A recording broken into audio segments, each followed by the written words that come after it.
Dave knows someone, my husband Dave, knows someone who watches the same two movies every Good Friday. They are both movies about the Holocaust. It is his own Good Friday liturgy.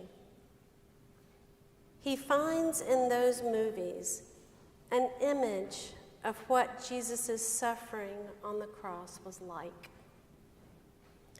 Of course, the account of Jesus' crucifixion from the Gospel of John doesn't really bring out this similarity as well as the other gospel accounts. John, more than all the other gospels, stresses the divine nature of Jesus. In John's gospel, Jesus seems to know what will happen to him. He seems to be in charge of his fate and to hold tight to a larger plan. Jesus doesn't ever pray in the Gospel of John that this cup of sorrow and suffering might pass from him. He is not betrayed by Judas with a kiss or a sign. Instead, knowing all that was to happen to him, he willingly steps forward and gives himself up. Jesus tells Pilate that Pilate would have no power over him unless it were given from above. Jesus carries his own cross to Golgotha in John's gospel and continues to be in control to the very end, even deciding the time of his death with the declaration, "It is finished." This emphasis on the divinity of Jesus may be comforting to us as we read the Passion narrative. It may make the violence and the brutality of the story slightly more bearable. But it can also distance us from the humanity of Christ so that we end up losing some of the horror of what happened that day in Jerusalem. But then there's the Jesus we find in Matthew and Mark, the Jesus who cries out on the cross, my God, why have you forsaken me?" And maybe this is where a liturgy of watching Holocaust movies on Good Friday makes perfect sense. Elie Wiesel, the well-known writer and Holocaust survivor, has talked and written about the feeling of abandonment that he and other Jews experienced in Auschwitz. In a 1999 speech at the White House, Wiesel said this.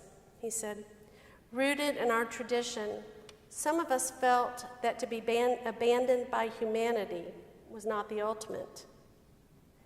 We felt that to be abandoned by God was worse than to be punished by him. Better an unjust God than an indifferent one. For us to be ignored by God was a harsher punishment than to be a victim of his anger. Man can live far from God, but not outside God. God is wherever we are, even in suffering, even in suffering."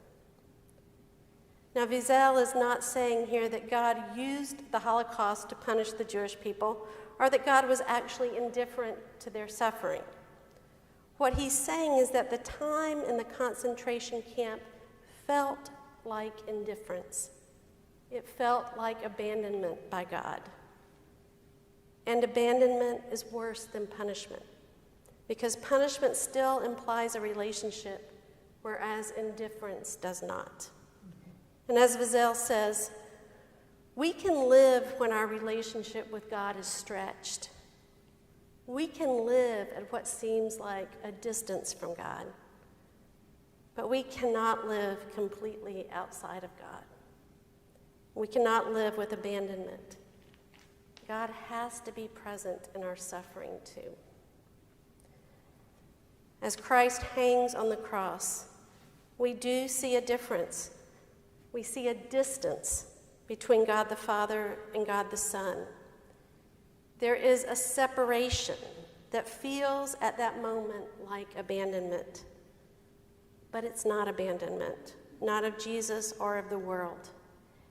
Because, as it's been described beautifully by several theologians, at that moment, as Christ hangs on the cross, there is a distance within God, yes. But it is a distance that opens up a space for the whole world. This is the beauty of the Trinity. There is a space within God so vast that it holds all the suffering of the world, all our pain, all of who we are, a space bridged by and infused with the Holy Spirit, with love. What we actually see as we gaze at the cross is that nothing is outside of God's grace and love. On Good Friday, more than on any other day, this assertion is an audacious one to make. In fact, Richard Rohr says that the doctrine of the cross pushes this belief to its utter limits. He writes, "The cross says that God can and must be seen in all things, but most especially in the seemingly sinful, broken, and tragic things. The place of the supposed worst becomes the place of the very best. The mystery of the cross teaches us to be prepared to be surprised about how and where God reveals God's heart." In other words, in Jesus, we see that God doesn't take one look at the brokenness of the world and run away from it. Instead, God runs towards us, gathers up all of our weaknesses and pain, all of our broken relationships, our false searches for truth, our failures, our unanswered prayers, our lost dreams and hopes, our grief, and even our death. God is present with us even in all of these. And as we look at the cross, we see that none of these things can separate us from God, and they never have. There is a space within God big enough for all of our Good Fridays. Maybe seeing this truth is part of what salvation is all about. It is at least more than enough reason for us to call this painful, difficult day good.